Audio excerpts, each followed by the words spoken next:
La communauté congolaise de Champaign County.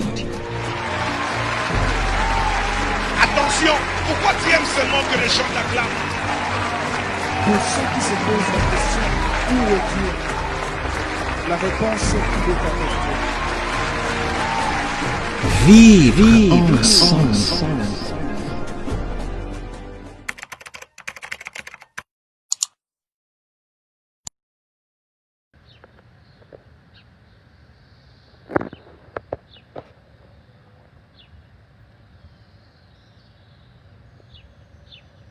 Très chers membres de la communauté congolaise de partout dans le monde, bonjour. Bonjour une fois de plus en ce troisième jour du mois de juin. Bonjour une fois de plus en ce jour où nous vous demandons de nous faire un feedback si vous nous écoutez, si notre son est bon. En ce jour où nous venons encore pour dire merci à ce Dieu qui nous a réveillés, à ce Dieu qui nous a donné le souffle, à ce Dieu qui a permis à ce que ces jours nous soient favorables. Laissez-moi d'abord commencer par dire merci à vous qui êtes connectés en ce moment. Merci à vous, Papa Francine Kwadi, Maman Michel-Ange Missenga. Merci à vous qui vous appelez Maman Ligi, Papa Odim Fwamba. Merci à vous qui vous appelez Ingénieur Christian Ilunga. Vous nous conseillez, vous nous suivez de très loin, de Kinshasa où vous êtes. Recevez nos salutations communautaires. Vous vous appelez Monsieur Célestin Kaboué, vous vous appelez Maman Olga Senemo. Vous qui êtes connectés en ce moment, nous vous disons merci. Merci bientôt, que Dieu vous bénisse. Aujourd'hui, nous allons parler de quoi? Nous vous le disons toujours et nous le répétons, que nous ne venons pas avec des nouvelles, nous ne venons pas avec deux informations, nous ne venons pas avec des choses que vous ne connaissez pas, nous ne venons pas surtout avec des nouvelles, mais nous venons avec un partage. Nous vous rappelons que ce que vous connaissez, nous ne traduisons que ce que nous avons déjà publié sur notre page Facebook. La communauté congolaise de Champaign-Kani ainsi que le comité directeur vous dit merci pour votre fidélité. Qu'est-ce que nous allons partager aujourd'hui? Laissez-moi d'abord commencer par dire merci à vous, Monsieur Jackson Sikoulou, pour votre fidélité. Aujourd'hui, nous allons parler de George W. Bush. Vous savez qu'il était un ancien président de notre pays, pour qui est des États-Unis où nous sommes actuellement. Nous allons parler de l'ambassadeur des États-Unis en RDC. Qu'est-ce qu'il a dit par rapport à tout ce qui se passe? Nous allons parler aussi de notre gouverneur JB qui s'oppose à notre président Donald Trump. Qu'est-ce qui s'est passé? Qu'est-ce qu'il y a eu? Nous allons vous expliquer. Nous parlerons aussi d'une campagne qui s'est faite à Chicago pour le moment. Une campagne où les gens sont en train de faire des collectes de fonds. Pourquoi on fait ça? Nous allons vous dire ça. Nous irons à Danville où nous allons parler des pillages qu'il y a eu et quelles sont les conséquences qui s'en ont suivi. Et puis, nous irons parler de district 4. Le district 4 qui est le district scolaire de Champagne. Ils ont une nouvelle aux parents et que nous allons vous dire de quelle nouvelle il s'agit. Merci beaucoup à vous qui êtes connectés une fois de plus. Merci à vous qui êtes derrière la caméra. Merci à vous qui êtes de la communauté. Merci à vous, Maman Joël Ngolou. Merci à vous, la famille Lia. Merci à vous, Papa Flore Ngolou, pour le travail aussi louable que vous faites pour la communauté. Un jour, nous vous les révoterons. Merci infiniment. Nous commençons d'abord par l'ancien président, lui et sa femme qui s'appelle Laura. L'ancien président George W. Bush a écrit, il a dit que pour le moment, ce n'est pas pour lui le temps de parler parce qu'ils sont en train d'observer. Donc, pour le moment, ils observent pour voir comment les choses se font. Alors, en écrivant hier, il a condamné ce qui s'est fait. Il a condamné d'abord le fait que l'on puisse tuer quelqu'un innocemment. Et puis, il a aussi condamné les pillages et la destruction que les gens ont fait. Il a dit que il est temps maintenant que les États-Unis puissent examiner la politique en ce qui concerne les racismes. Donc, il est temps maintenant que cette politique-là puisse vraiment bien être examinée par les autorités américaines. Alors, nous allons maintenant parler de Kinshasa. Nous partons à Kinshasa. Vous savez que de nos habitudes, nous disons que nous ne voulons pas parler du Congo. Beaucoup de gens nous posent la question. Pas parce que nous ne voulons pas, simplement parce que nous pensons qu'il y a déjà beaucoup de nos compatriotes qui parlent de la RDC et nous sommes loin. Nous ne dirons qu'une histoire. Vous savez, Des fois, quand on fait un discours indirect, on peut se tromper dans des paroles, alors nous ne voulons pas. C'est pourquoi vous voyez que nous ne parlons pas trop souvent de Kinshasa, mais aujourd'hui, quand même, nous allons faire exception parce que c'est quelque chose qui est lié aux États-Unis. Nous allons à Kinshasa, là nous sommes à l'ambassade des États-Unis à Kin, là nous sommes chez l'ambassadeur, là nous sommes chez monsieur Mike Hammer. Mike Hammer qui est l'ambassadeur des États-Unis à Kinshasa, il a dit, il s'est aussi exprimé par rapport à tout ce qui se passe ici aux États-Unis. Il a dit qu'il partage cette douleur avec la communauté noire. Il a condamné le racisme et il a dit qu'il comprend que les gens se fâchent, il comprend que les gens s'insurgent, il comprend la réaction des gens parce que ça fait mal. Et il a dit qu'il est temps maintenant que le racisme s'arrête. Parce qu'il a même loué le Congo, il a dit que le Congo c'est un bon pays, le président Tshisekedi c'est un bon président. Alors, il a condamné tous ces actes-là. C'était juste pour dire que l'ambassadeur des États-Unis à Kinshasa s'est joint aussi au cri. C'est vrai qu'à Kinshasa, les gens n'ont pas manifesté, mais ici, chez nous, les gens ont manifesté. Mais du moins, les représentants des États-Unis au Congo, qui est leur ambassadeur, ou qui est l'ambassadeur, s'est exprimé hier en condamnant et il a dit qu'il comprend la colère de la population, il comprend aussi la réaction de la population. Donc c'était juste pour vous dire combien l'ambassadeur a regretté hier le fait que on puisse tuer quelqu'un froidement par même la police qui est censée protéger cette population. Nous partons maintenant à Chicago. À Chicago où il y a eu actuellement, depuis hier, il y a un groupement de GoFundMe et puis les autres, les privés et les autres personnes qui sont en train de faire des collectes de fonds pour soutenir des sociétés et des petites entreprises qui ont été victimes pendant cette période. Vous savez qu'on a pillé, c'est ce que nous vous disons que construire, c'est plutôt détruire, c'est facile, mais construire, c'est très difficile. Il y a même quelqu'un qui avait ses affaires depuis 25 ans, qui vendait les habits et quelques d'autres histoires, on a pillé. Maintenant, cette personne se voit incapable de relancer ses affaires. Et il lui faut au moins 50 000 $ pour qu'il puisse redémarrer. Actuellement, au moment où on vous parle, ils sont à 19 200 et quelques. Donc, il reste encore presque 30 000 ou 31 000 à recouvrer. Simplement parce qu'il y a les compatriotes qui sont partis piller les affaires d'un paisible citoyen. Alors, nous voulons vous dire ici que Chicago a quand même pensé aux petites entreprises. Ils ont lancé un GoFundMe. Si vous allez sur notre page Facebook, vous allez voir que nous avons publié ça. Ils sont en train de collecter l'argent pour soutenir ces petites entreprises qui sont marginalisées, qui ne sont pas dans la catégorie des grandes sociétés qui ont été priées parce que les grandes sociétés, ça sera facilement recouvrable pour eux, mais les petites entreprises, ils sont en train de souffrir actuellement. Et alors, les habitants de Chicago, quelques compagnies de la place se sont organisées pour qu'ils puissent soutenir, tant soit peu, soutenir ces compatriotes qui ont perdu leurs biens. Donc, à vous qui voulez aussi contribuer, à vous qui voulez donner un coup de pouce, à vous qui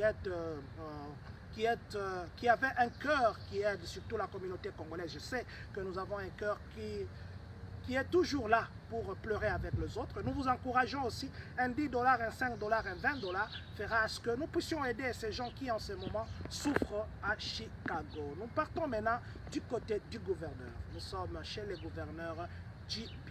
Nous sommes les gouverneurs avec le président Donald Trump. Vous savez que le président Donald Trump, il avait critiqué, il avait dit que si jamais les gouverneurs ne savent pas mettre fin à cette violence que lui a qualifiée de terrorisme, si les gouverneurs ne savent pas mettre fin, lui-même enverra l'armée américaine pour intervenir et qu'il va mettre fin à ça.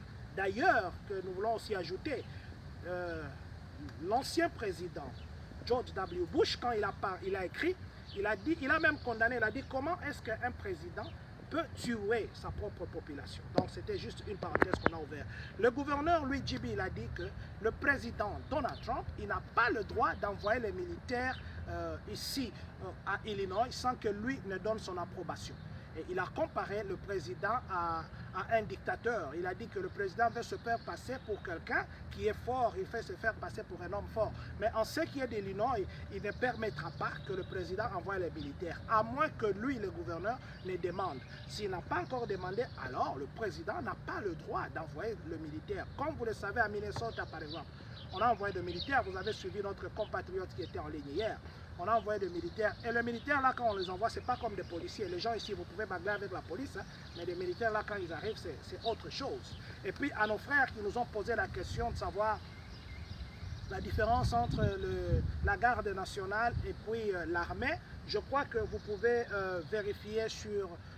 En bas de vos questions que vous avez posées hier, nous vous avons répondu, nous vous avons expliqué. C'est vrai que c'est long à lire, mais du moins nous avons fait un effort pour vous expliquer. Donc, ce que vous devez savoir pour le moment, le gouverneur s'oppose à l'idée du président Donald Trump d'envoyer l'armée ici à Illinois. Donc, pour lui, il a déployé 625 gardes nationales. La garde nationale est déjà déployée et que ça a même soutenu ou c'est venu en apport à d'autres counties, à d'autres comtés, et ça ne servira à rien que le président vienne s'ingérer dans les affaires locales de Illinois. Donc ça ne concerne pas. Il n'a pas à s'ingérer dans ces affaires qui ne le concernent pas. J'ai une question ici. Ambassade afungwami pour na passeport. Ambassade efungwami pour na passeport. Merci beaucoup, monsieur Junior Vangu, qui vient de nous informer que ambassade efungwami pour na passeport.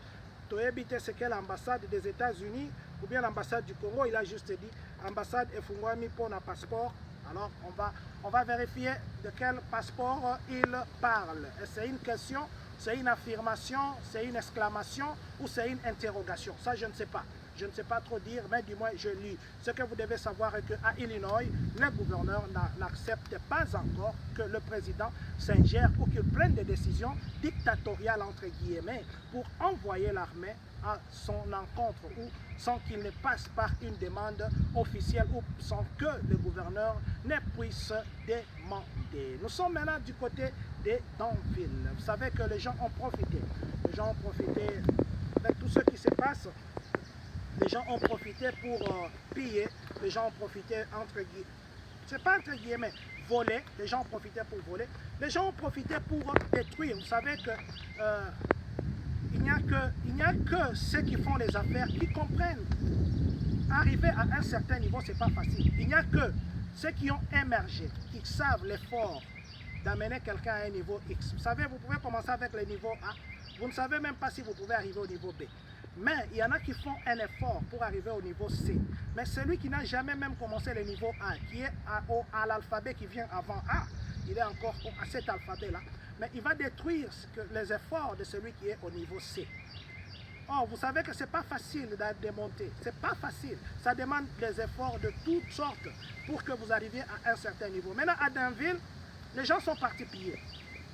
Les gens sont partis cambrioler, comme on dit. Les gens sont partis piller. Vous connaissez, vous tous, Burlington. Burlington, nous allons acheter les habits là-bas. Et c'est un bon truc. Il y a les habits qui se vendent très bien. À moins cher. À très moins cher. Et ils ont une bonne qualité d'habits. Burlington. Et puis nous avons Stockfield. Stockfield et puis Burlington étaient victimes aussi de ces vols. Et c'était à 22h. Vous vous imaginez, à 22h. C'est vrai que les gens ont manifesté, mais jusqu'à 22h, voir les gens aller casser des vitres, jusqu'à 22h, à voir les gens en train de prendre des marchandises par vol, alors ça, ce n'est pas une bonne chose. Alors nous sommes à Danville, où on a quand même inculpé 5 personnes. Parmi elles, il y a une personne qui doit avoir une caution de 250 000 $, et les 4 autres ont une caution de 150 000 $. Et aussi, il y a une personne qui habite Urbana. Vous vous rendez compte que quelqu'un quitte Urbana, pour aller voler à Danville. Donc il y a une personne qui est d'Urbana et 4 autres personnes vivent à Danville. Maintenant, ce qu'il y a eu, c'est quoi? On a appelé la police. Ils sont d'abord partis à Stockfield. Quand ils sont arrivés à Stockfield, ils ont vu les gens en train de casser des histoires, sortir avec des choses. Ils ont appréhendé 2 et qu'ils ont après libéré. Maintenant, après 15 minutes, autour de 22h49 par là, On les a appelés maintenant à Burlington. Ils arrivent à Burlington, ils trouvent encore les gens en train de casser des vitres et de prendre des choses. Les autres ont fui. Et puis ils ont attrapé quelques. Donc ce qui fait que c'était un total de 5 personnes qu'ils ont attrapées et qui sont actuellement condamnés. Ils sont actuellement condamnés. Donc, aller à 22h, même s'il faut manifester, aller à 22h casser des boutiques, aller à 22h piller, aller à 22h parce que il faut détruire. Ça s'appelle plus une protestation. Là, ça s'appelle le vol. C'est un vol pur et simple. C'est pourquoi ces gens sont inculpés de vol, ils sont inculpés de dommages et de destruction, ils sont inculpés des mouvements de masse, ils sont inculpés de plusieurs charges à leur encontre. Donc, c'était juste pour vous dire qu'à Denville, il y a les gens qu'on a arrêtés. Et nous vous avions dit qu'ici à Champaign, on a arrêté 27 personnes. Normalement, lundi, il y a 2 jours. C'est là qu'on devait donner leur sort, mais jusque-là, on n'a pas encore de nouvelles. Mais du moins, si nous avons des informations, nous allons vous les dire. Et aussi, nous voulions insister sur une chose. Vous savez que les États-Unis, vous pouvez faire une chose aujourd'hui. Vous pensez qu'ils sont bêtes, vous pensez qu'ils font semblant, vous pensez qu'ils ont oublié. C'est faux. Ils vous attendent au tournant. Mais sachez que les histoires ne passent jamais ici. Les histoires se conservent. Et il y aura un jour qu'ils vont toucher sur cette boîte de conserve pour avoir votre dossier. C'est pourquoi nous avons aussi insisté sur nos frères, nos compatriotes, de ne pas entrer dans ces mouvements. Quel que soit, nous pouvons marcher, mais n'allons pas voler, n'allons pas détruire, parce que nous risquons d'être chargés des amendes que nous ne saurons peut-être jamais payer. Nous sommes maintenant au niveau du district 4. Le district 4, c'est le district scolaire de Champagne. Le district 4, c'est le district scolaire de là où nous sommes. Le district 4, c'est parmi les districts scolaires qui sont ici. Avant de parler du district 4, je vous dirais aussi que la même chose que le district 4 fait, aussi le district 116 le fait. Le district 116 le fait, aussi le district 4. Le district 116 continue à donner la nourriture. Le district 4 aussi continue. Pendant la période ici, ça continue. Mais ce n'est pas que ils vont commencer à venir vous laisser la nourriture comme avant. Mais du moins, vous pouvez aller sur leur site. Il y a beaucoup d'endroits de distribution, mais ils ne les font pas chaque jour. Ils les font chaque vendredi. Ils les font chaque vendredi entre 10h et puis 13h. Et plutôt entre 10h et puis 11h. Organisez-vous par an entre 10h et 11h. Appelez ce numéro ici parce qu'il y a beaucoup. C'est sur notre page. Nous avons posté ça sur notre page. Mais du moins, vous pouvez appeler les 217 351 38 52. 217 351 38 52. Appelez pour que vous puissiez savoir, parce qu'il y a aussi Garden Hill, l'école La Garden Hill, qui continue aussi, là c'est sur place, qu'il continue aussi à distribuer la nourriture. Donc appelez ce numéro-là pour savoir quand est-ce que vous pouvez aller prendre la nourriture. Du moins, ça sera le vendredi, donc que vous sachiez quel vendredi, à quelle heure exactement vous pouvez partir chercher la nourriture. Nous vous avons dit aussi que nous allons procéder à la distribution de masques. Cette fois-ci, nous voulons le faire les dimanches parce que nous savons que les églises ont commencé à fonctionner. Maintenant, là, nous allons le faire les dimanches. Peut-être que nous allons directement nous adresser chez les pasteurs en leur déposant une quantité X ou Y, ou alors nous attendons la confirmation avec le membre du comité directeur, ou alors nous pourrons continuer à faire chez Maman Lisette, mais du moins nous allons vous dire. Comme vous le savez aussi que les gens les gens reprennent déjà leur boulot et que comme ils reprennent le boulot, ils ont besoin de ce masque-là. Alors c'était un peu ramassé notre partage de ce matin, que nous continuons à vous rappeler que pour ceux qui n'ont pas encore donné leur contribution, nous vous rappelons, nous vous prions de vous rappeler de ça. Et aussi, nous allons lancer officiellement, nous attendons aussi de parler avec notre comité directeur. Nous attendons que nous trouvons un mot avec le comité directeur. Je crois que nous allons lancer très prochainement, c'est pas nous, on est en train de faire une étude. C'est une étude qui sera faite pour voir... pour parler avec les gens sur la communauté. On va parler avec la communauté sur le Covid-19. Je pense que nous allons très prochainement passer et puis demander tous ceux qui voudront figurer dans cette étude. Ça sera sur Zoom, ça ne sera pas en personne. Tous ceux qui voudront figurer dans cette étude ou qui voudront participer, nous leur demanderons de donner les noms. Mais nous n'avons pas encore finalisé. Nous attendons que nous puissions trouver un jour avec le comité directeur. Bonjour président depuis Franklin, Tennessee. Merci beaucoup. Maman Marie Chibola, papa Gabi Mboyo, maman Fina Makoba. Merci beaucoup. Que Dieu vous bénisse. Maman Sandra Bongombo, maman Fallon Ngete, papa Abedi Ephraim, papa Berly Mangos Bicom. Merci beaucoup. Faveur sur faveur. Que Dieu vous bénisse. Emmanuel Ngwala Mouloume. Que Dieu vous bénisse. Vous êtes nombreux en ligne actuellement. Merci parce que vous nous supportez. Merci parce que vous nous soutenez. Merci et aussi nos excuses une fois de plus. Nous sommes en train d'essayer la nouvelle technologie. Je pense que d'ici peut-être demain ou à la semaine prochaine, nous allons reprendre nos habitudes de commencer à temps. Entre 10h30 et 10h45, nous allons déjà commencer. Il ne nous reste qu'à vous dire merci une fois de plus d'avoir été en ligne. Il ne nous reste qu'à vous dire que ce n'est pas un au revoir, c'est juste une façon de vous dire que notre conversation continuera demain. Il ne reste qu'à vous dire que Dieu bénisse la République démocratique du Congo. Que Dieu bénisse les Congolais de partout dans le monde. Que Dieu bénisse les États-Unis d'Amérique. Et que surtout, que Dieu bénisse les Congolais de Champagne-Cannes. La communauté congolaise de Champagne County. Attention, pourquoi tu aimes seulement que les gens t'acclament? Pour ceux qui se posent la question, où est Dieu? La réponse est qu'il est avec Dieu. Vive ensemble.